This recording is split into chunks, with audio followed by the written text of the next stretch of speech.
오늘 여러분 광주에서 떠나가지고 이 제주도 한라산까지 오신다고 일찍부터 서둘렀지요? 네. 어때 공양은 제대로 하셨습니까? 네. 아마 아침에 공양도 제대로 못 하시고 공항으로 나오셔가지고, 그리고 또 이 제주도에 와서 방생한다는 것이 이 역사에도 아마 처음 있는 일일 겁니다. 그것도 또 4개 이제 사찰에서 합해가지고 온다는 것이 참 희유한 일입니다. 건강경에 부처님만 희유한 게 아니라 오늘 오신 여러분들도 참 희유하신 그런 참 거룩한 모습들입니다. 옛날부터 우리나라에는 삼신산이라고 해가지고 아주 신령스러운 기운이 머물고 또 우리 백성들을 보살펴 주시고 나라를 지켜주고 하는 그런 신들이 살고 있다 해가지고 삼신산을 했는데, 이 한라산이 그 삼신산에 들어갑니다.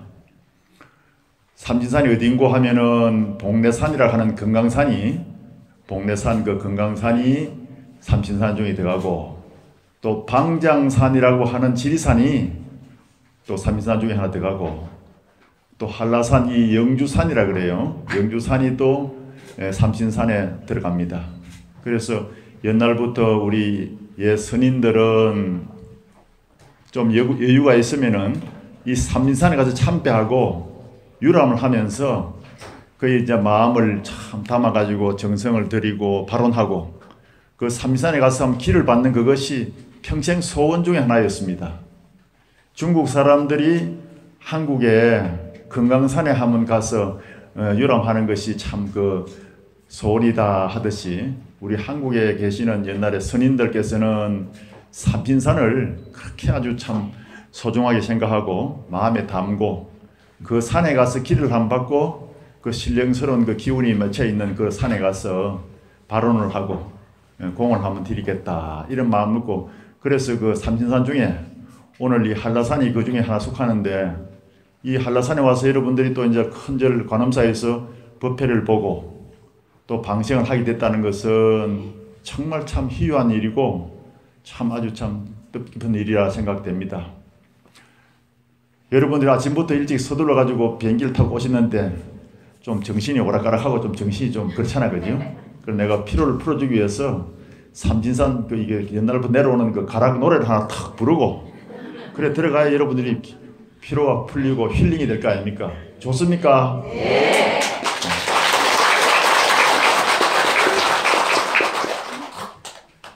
오늘 이 노래를 부르고 내가 30년 전부터 연습을 했어요.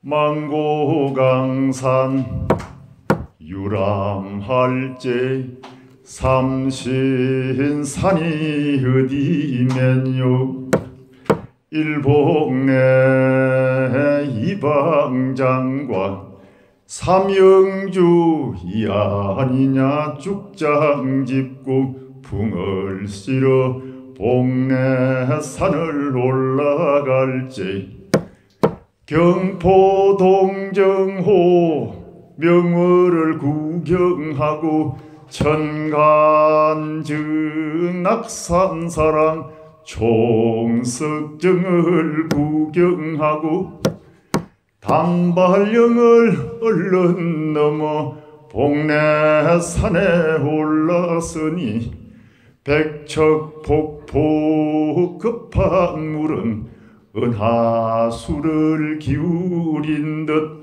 잠든 구름을 깨우려고 맑은 안개 잠겼으니 선경일시가 분명구나.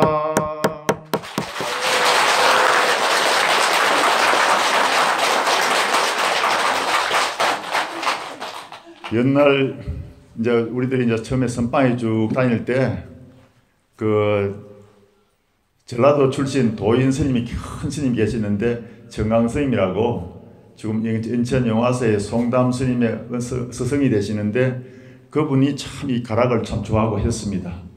그래 그분이 하번에 이제 영화사 법당에 또 올라가셔가지고 법문하는데 이 만고강산을 한 구절 탁 뽑으시더니 이것이 제일구요 하더라고요.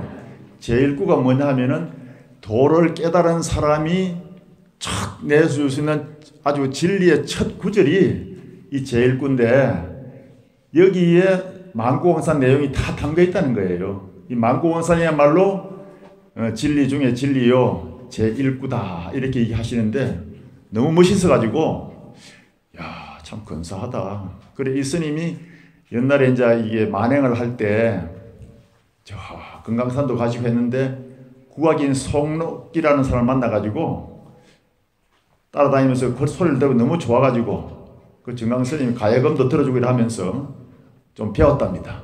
그래 배워가지고 마음고산을 탁 뽑았다는데 너무 멋있어가지고 야 나도 저걸 좀 배워야겠다 싶어가지고 언젠간 한번 써먹겠지 싶어도 오늘 써먹었어요.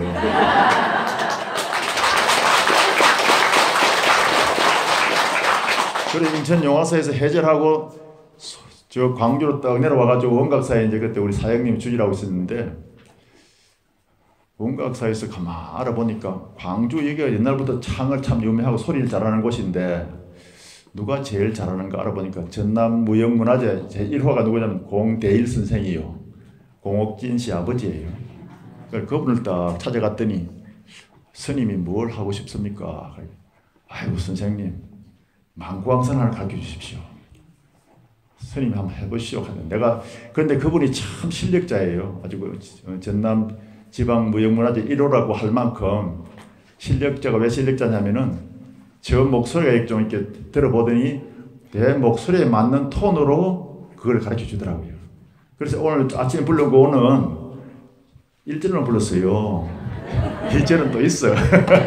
그건 이제 시간이 없으니까 다음에 불러드리도록 하고 그만큼 이 한라산이 삼신산에 들어가고 오늘 여러분들이 와서 이렇게 참 마음에 정성을 들어가지고 공을 들이고 또 발언을 하고 방생을 하는 것은 참 좋은 것입니다. 그래서 여기서 뭐 방생 그건 다 끝났다 생각하면 됩니다 벌써. 그런데 이제 또 시간이 또 정해져 있기 때문에 제가 좀 몇 마디 더 하겠습니다. 방생의 공덕은 여러분들이 잘 아시겠지만은 자비입니다. 자비.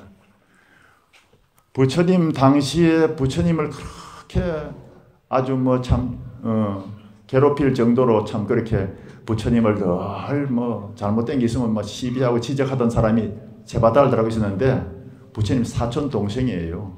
아주 우리가 볼 때는 정말 저런 마구니가 있을까 싶을 정도로 부처님을 괴롭혔습니다. 그런데 부처님께서는 뭐라고 말씀하셨냐면은 저 제바다할 때야말로 비구가 돼가지고 내 제자로 돌아가지고 내 하는 거 일일이 다 꼬투리를 잡고 막 시비를 걸고 심지어 나중에 부처님의 연세가 연로하시니까 이제 교단을 저한테 물려주시고 부처님 좀 조용히 쉬십시오. 우리가 뭐 조용히 잘 모실 테니까 그게 안 좋겠습니까? 이렇게 할 정도예요. 정말 얼마나 참 우리 생각할 때 경우가 없는 짓을 하는 거 아닙니까? 그리고 부처님 늙었다 해서 이제 물러나지 않으니까 부처님이 가시는데 저 산 꼭대기에서 돌을 굴려가지고 부처님을 시해하려고 하는 그런 일까지 꿈이 있었어요. 그 일대기에 보면은 아란존자는 막 돌이 굴러오면 겁이 나서 막 도망을 가고 부처님은 담담하게 걸어가시다가 이 발가락이 하나가 그 돌에 치여가지고 피가 났어요. 그래 이제 나중에 아란존자가 와서 이제 막 부처님 안 다쳤습니까 하니까 부처님이 아란존자 보고 굴러온 돌이 그렇게 무섭더냐 하니까 아란존자가 부끄러웠다는 그런 기록이 있습니다. 그런데 그렇게 부처님을 괴롭히고 한 그 제바다알다가 나중에 이제 저 지옥에 빠졌어요. 그 경전에 보면 생함지옥이라고 해서 살아가지고 지옥에 떨어진 거예요. 그런데 부처님께서 그 자비로 그 제바다알들을 구해주려고 하는데 제바다알다가 지은 공덕이 없어요. 그래서 이제 선정을 탁 들어가지고 해안으로 살펴보니까 그 제바다알다가 전생에 물에 떠내려가는 거미 한 마리를 구해준 공덕이 있어요. 거미는 이 여러분들이 아시겠지만 이 가지에서 저 가지로 혹은 이쪽 지붕에서 저쪽 지붕으로 줄을 칩니다. 참 신통하게 줄을 쳐요. 어떻게 하냐면 줄을 탁 내려가지고 중간쯤 내려와서 바람을 타고 일렁일렁 해가지고 저쪽에 가서 탁 붙어가지고 거기서 줄을 치고 또 이래가지고 줄을 탁 치가지고 이제 날아가는 짐승을 잡으려고 하는데 이 거미가 뭐 이 건물 저 건물 촥 줄을 치는 그런 재주를 가졌지만은 홍수가 났을 때 비에 떠내려갈 때는 아무 힘을 못 쓰는 거예요. 그래 물에 떠내려가면서 뭐 줄을 칠 수도 없고 그렇게 이제 떠내려가는데 그 제바다할 때가 마침 그때 또 물가에 앉아 있다가 지나가는 거미 한 마리를 이렇게 짝대기를 탁 펼쳐가지고 건져줬대요. 그래 그 공덕을 생각해가지고 부처님께서 제바다하다가 전생에도 거미 한 마리 살려준 공덕이 있구나 싶어가지고 그래 그 지옥에다가 줄을 내려가지고 제바다하다가 그 줄을 잡고 올라오도록 만들었던 그런 기억이 있습니다. 그와 같이 먼 선건의 공덕이 있어야 구제를 받을 수 있고 제도할 수 있는 그런 인연이 되는 겁니다. 오늘 여러분들은 요 비행기를 타고 날아와가지고 이 한라산 관음사에 턱 와서 또 이제 법문도 듣고 또 저 바닷가에 가서 참 그 푸른 물결에 죽어가는 생명을 구해줬으니까 그 공덕은 크지 않습니까? 그래 마음속으로 자부심을 가져야 됩니다. 물고기 방생을 하는 것에 있어서 참 큰 공덕이 있다는 옛날부터 내려오는 아주 참 고사한 대목을 들려드리겠습니다. 여러분들이 방생 공덕에 대해서 뭐 한 10가지를 탁 덜미기 들어도 다 잊어버리고 없는데 스님이 아주 고소한 200으로 해주면은 이 이야기는 마음에 탁 남아가지고 집에 가서도 얘기해 줄 수 있는 거예요. 아시겠죠? 그래서 오늘 가거든 이제 요 얘기를 다 해주시고 마음속에 또 담아 놓으십시오. 옛날 어떤 사람이 전생에 지은 복이 없어 그런지 일찍이 부모님을 다 잃어버렸어요. 조실 부모였습니다. 그리고 어탁할 데가 없으니까 이제 삼촌 집에 가서 어탁을 하면서 이제 일을 하고 도와주고 있는데 그 일은 참 너무 착실히 잘하는 거예요. 삼촌이 봐도 이제 참 뭐 일찍이 조실 부모하고 와 있는 조카가 참 오갈 데 없어서 거다 줬더니 집에서 일을 잘하고 그래가지고 거둬줬는데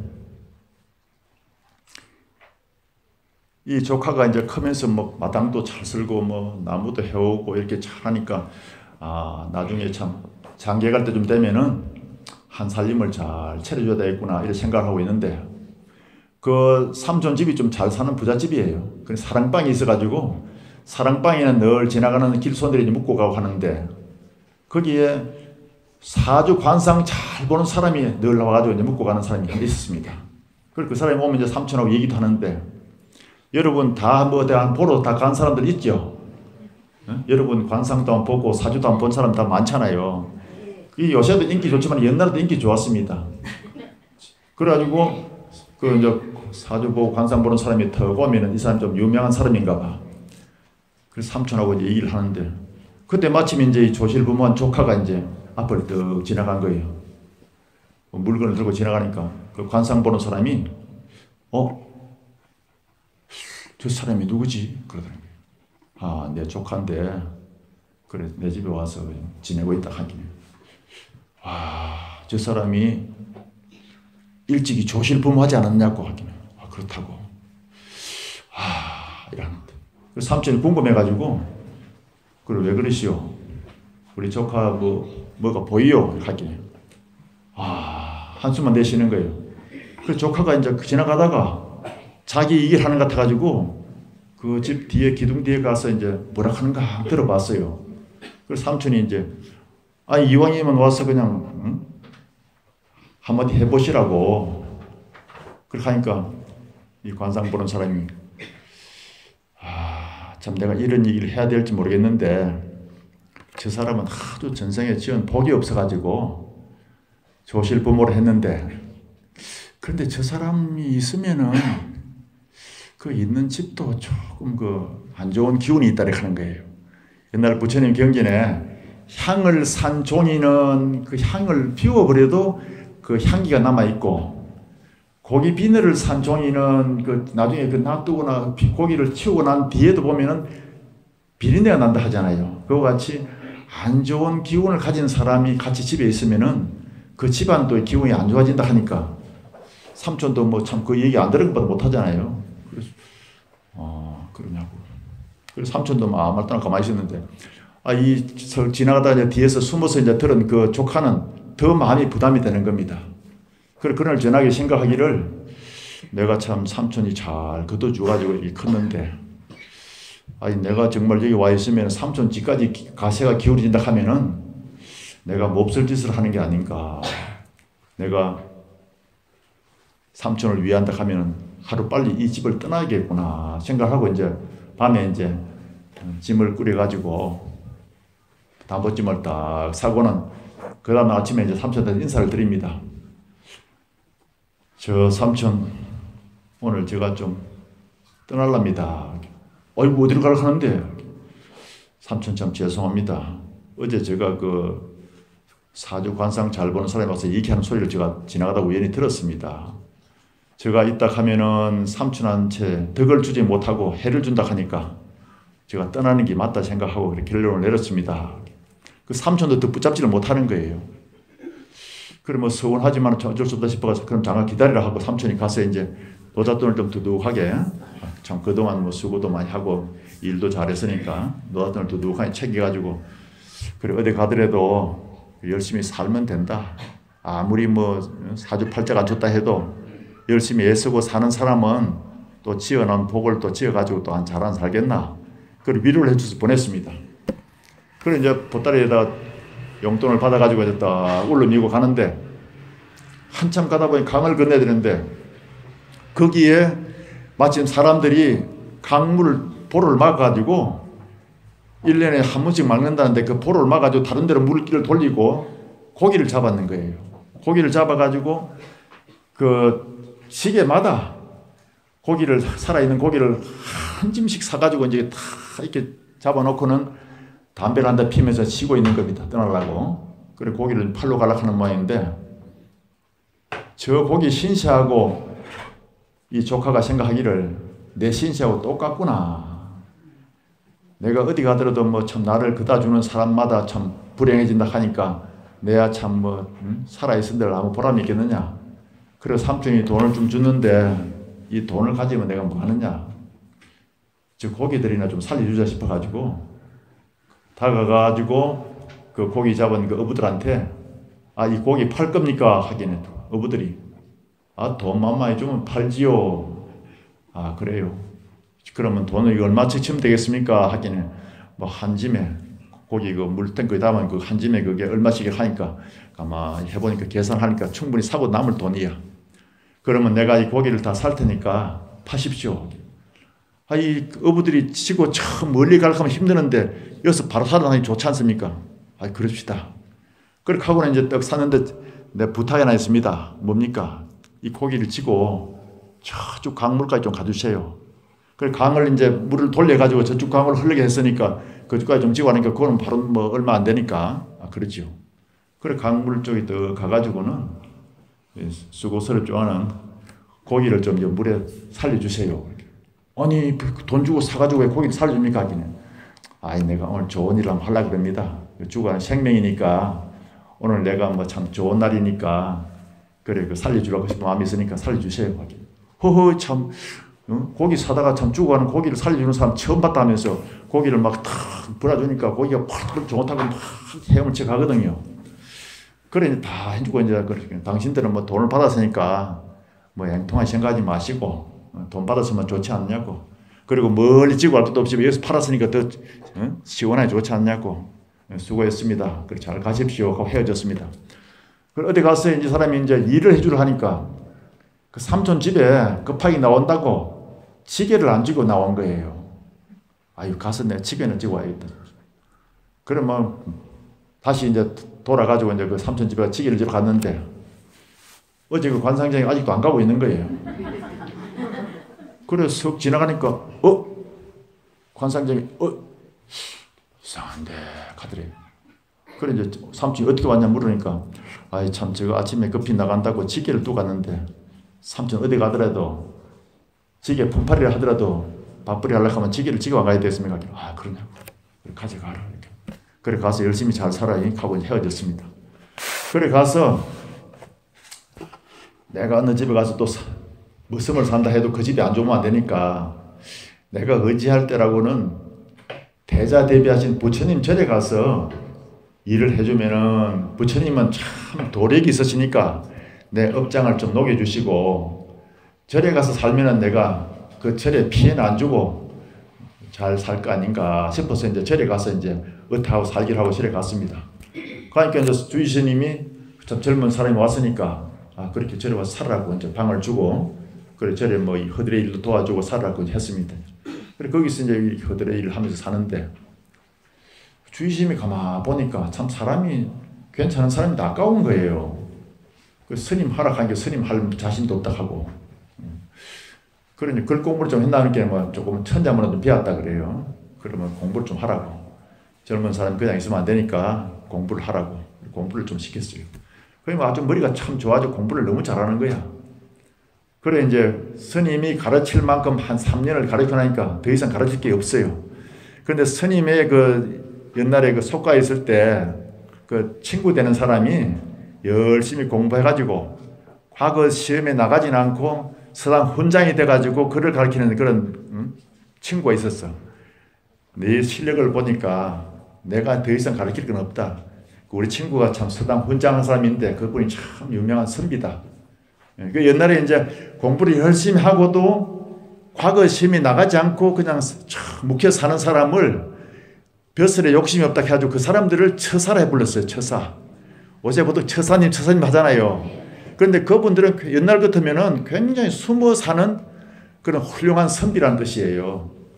그래 그 처사한테 소개를 해주니까 탁 간 거예요. 이제 가가지고 이제 소개장을 들고 오니까 그러냐고. 그래 그래서 공부를 자꾸 해가지고 한 3년 더 해가지고 이제 과거 시험을 한번 보고 싶어가지고 과거 시험을 탁 보러 갔는데 얼마나 뭐 열심히 공부를 했는지 뭐 급제를 해버렸어요.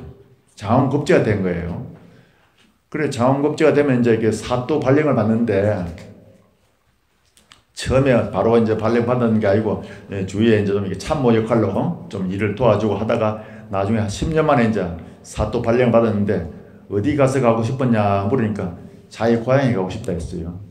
그 자기 고향에 또 발령 받아 가가지고 언제까 일을 좀 정리해 놓고 삼촌 집에 방문을 한번 해야겠다 생각을 한 거예요.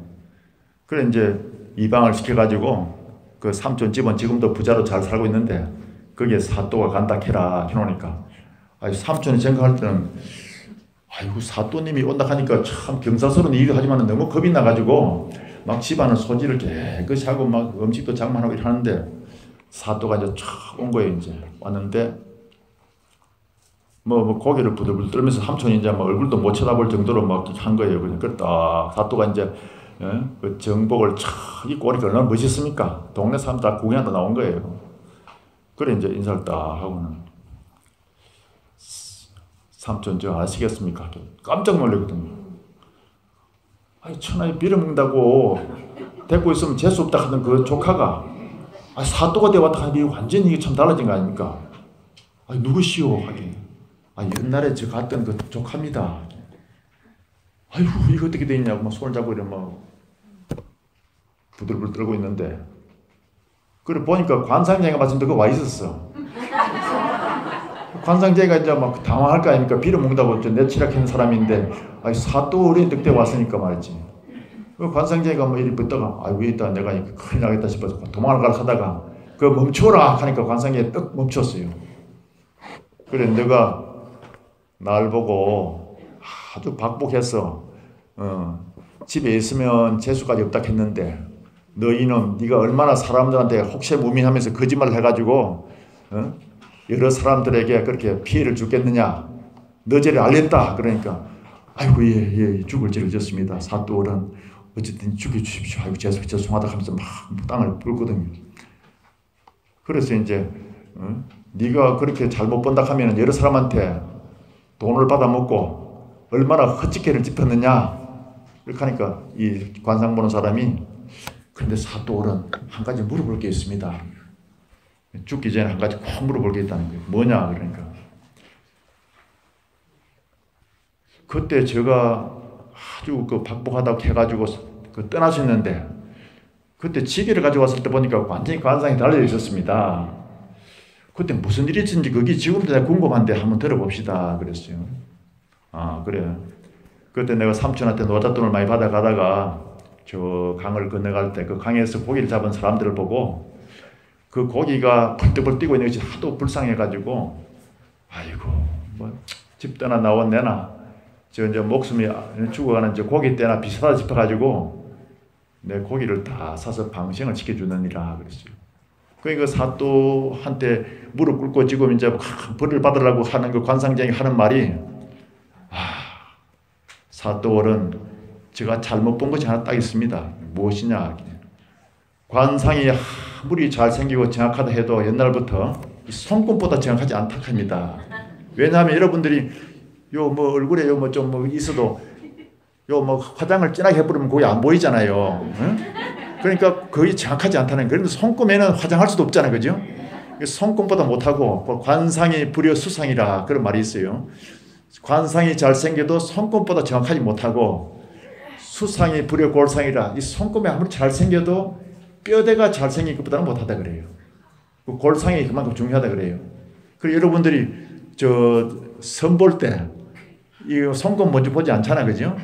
후대를 쭉 보면은 딱 점수가 나오지 않습니까?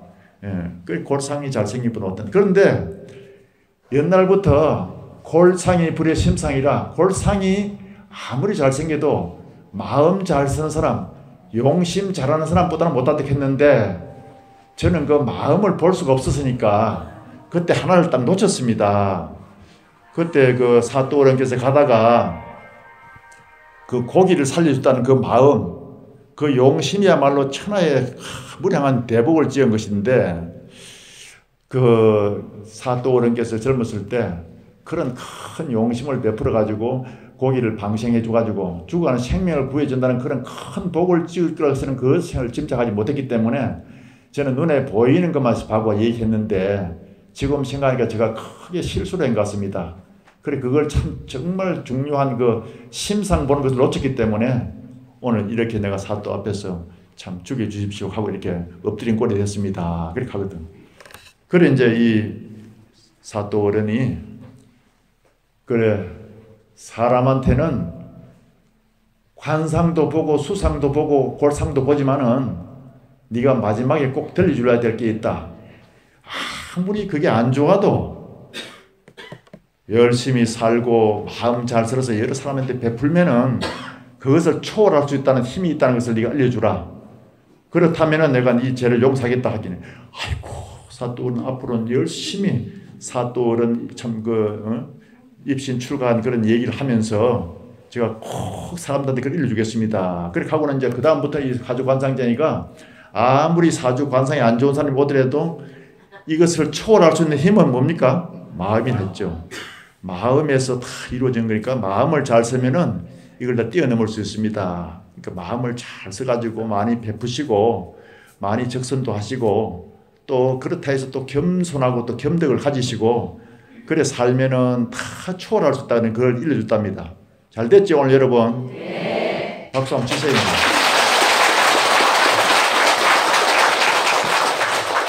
오늘 여러분들이 방생을 하겠다고 아침 일찍부터 나서가지고 그것도 비행기를 타고 하늘을 날아가지고 이 삼신산에 오셔가지고 이제 제주도까지 오셔가지고 법문도 듣고 고기를 살려주니까 그 고기 살려주는 그 마음이 얼마나 자비롭습니까? 그런 자비로운 마음 속에서 무량한 공덕이 생기고 여러분 운명이 탁 바뀌어지는 겁니다.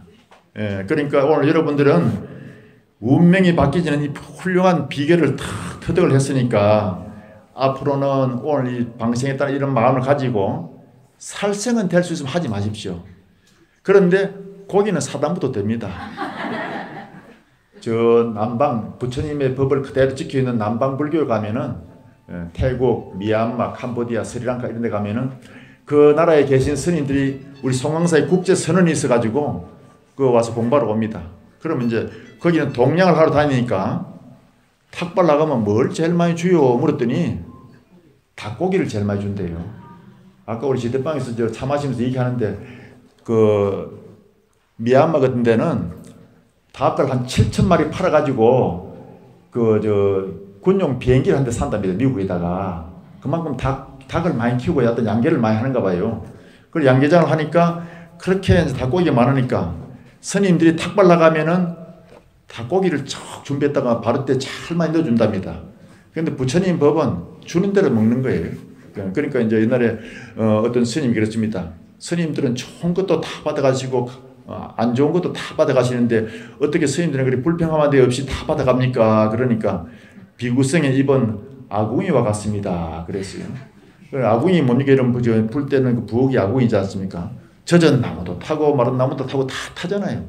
그와 같이 우리 스님들은 주는 대로 감사하게 얻어먹는 그것이 탁발이에요. 그러니까 스님들은 얻어먹긴 하지만은 살생을 하지 않지 않습니까? 여러 보살님들도 이제 오늘 방생하는 그런 이 기념으로 해가지고 앞으로는 살생하지 마세요. 이제 나를 위해서 뭐 잡아먹는 게 있죠. 그건 하지 말고 뭐 주고 있는 거 사다 먹는 거 그런 거는 괜찮은데 절대로 여러분 살생하는 것은 큰 복을 까먹는 것입니다. 아시겠죠? 그러니까 이제 내가 아들을 위해서 막 닭을 잡았다. 옛날부터 뭐 닭 잡아주잖아요. 사이가 오면 닭 잡아주잖아요. 근데 닭 잡아주는 그 과보가 어디로 가겠습니까? 내한테도 오지만은 그 고기 문 사람한테도 가는 거예요. 그러면 사이가 막 묻고 힘을 내서 뭐 잘 산다 하지만은 그 좋은 게 결국은 좋은 게 아닙니다.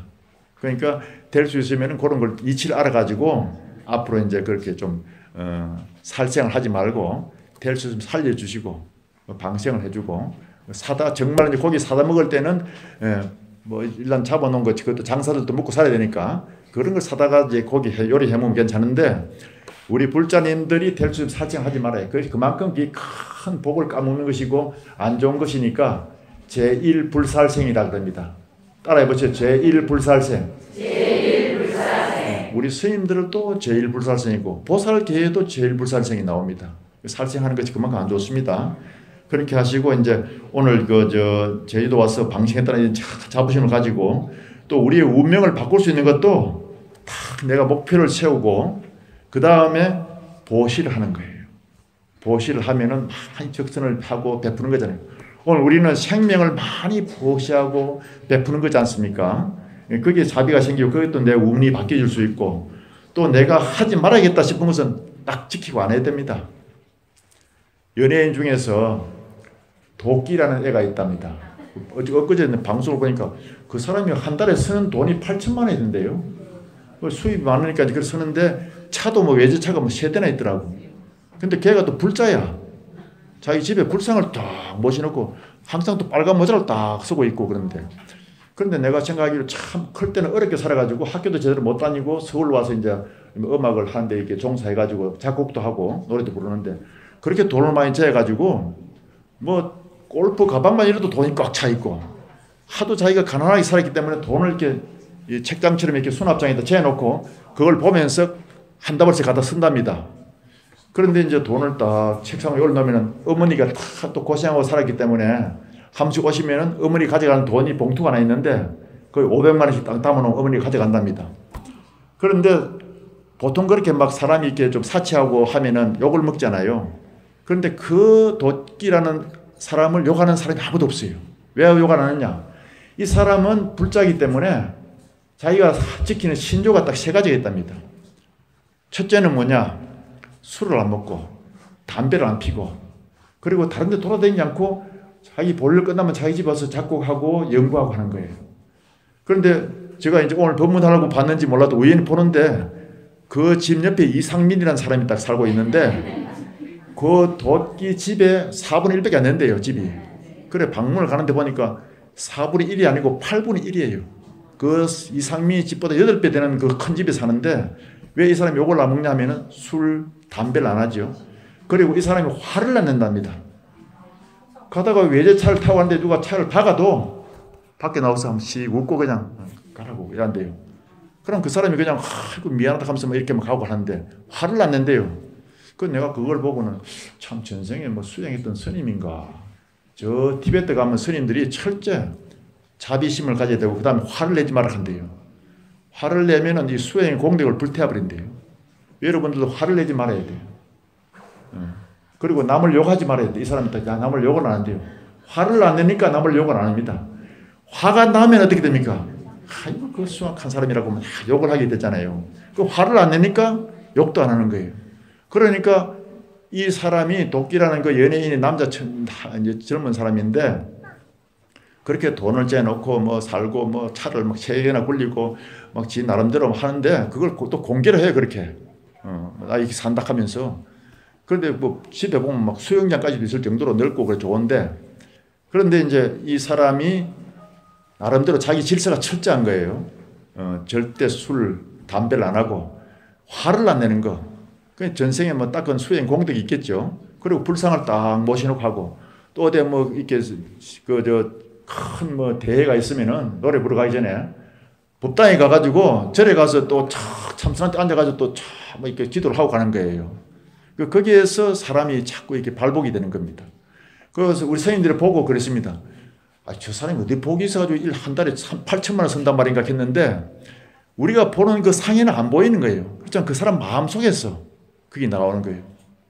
그러니까 그 사람이 열심히 법당에 와서 기도하고 자기 열심히 살고 또 열심히 살은 돈 가지고 자기가 열심히 쓰고 또 남한테 기부하고 그래서 사니까 너무 고생했다 사는 사람이 돼서 그렇게 살아도 사람들이 욕을 안 하는 거예요.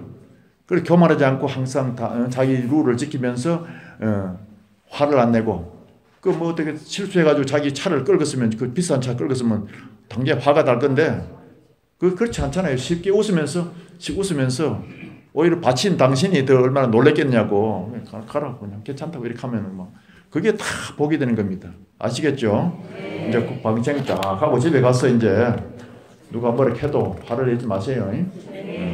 시어머니가 뭐라 해도 싹 웃으면서 며느리가 좀 속을 썩이도 싹 웃으면서 그래 하면은 그 웃으면 복이 온다 그래요. 따라해 보시면 소문만복내. 입가 여기 이제 요 범령이라 그러는데 요 입가에 주름살 있잖아요. 여기 범령이라 그러는데 요 안에 있는 삼각지 있죠. 수염 나는 부분. 요게 자기가 묵고 사는 논밭이라 그래요. 식록궁이라 그럽니다. 관상학적으로. 그 웃으면 어떻게 됩니까? 웃어 보세요. 이 옆으로 펑펑 퍼집니다. 나를 한번 보세요. 그 하의 달처럼 웃으면 이게 퍼지잖아요. 이게 퍼지면 이렇게 싹 복력이 넓어져가지고 웃으면 점점 커지는 거예요, 이게. 아시겠죠? 그럼 웃으면 자꾸 복이 오는 겁니다. 그런데 만약에 기분이 나빠가지고 아주 기분이 나빠서 마음이 꿀꿀하면 어떻게 됩니까? 입을 쭉 내잖아요. 이러면 막 주름이 쫄쫄 지고 막 이게 쫄아들어 버는 거예요. 그러면 복이 줄어들어가지고 논밭도 막 줄어들어 버리고 내 살림살이가 좀 오그라들어 버는 겁니다. 아시겠죠? 부처님 미소를 보면 항상 입꼬리가 싹 위로 올라가 있어요. 그럼 요 위에 이제 이목구비가 탁 보기를 하면 그걸 담을 수 있는 접시가 이렇게 싹 올라가 있어가지고 이렇게 딱 담기잖아요. 그럼 이게 이제 화를 내고 성질 내는 사람 보면은 입술이 항상 걸어서 접시 엎어 놓은 것처럼 이렇게 디비져 있습니다. 그 조폭들 보면요. 야, 뭐야? 이러면 여기 복이 다 흘러내려가지고 조폭들 치고 말년에 잘 사는 사람이 하나도 없어요.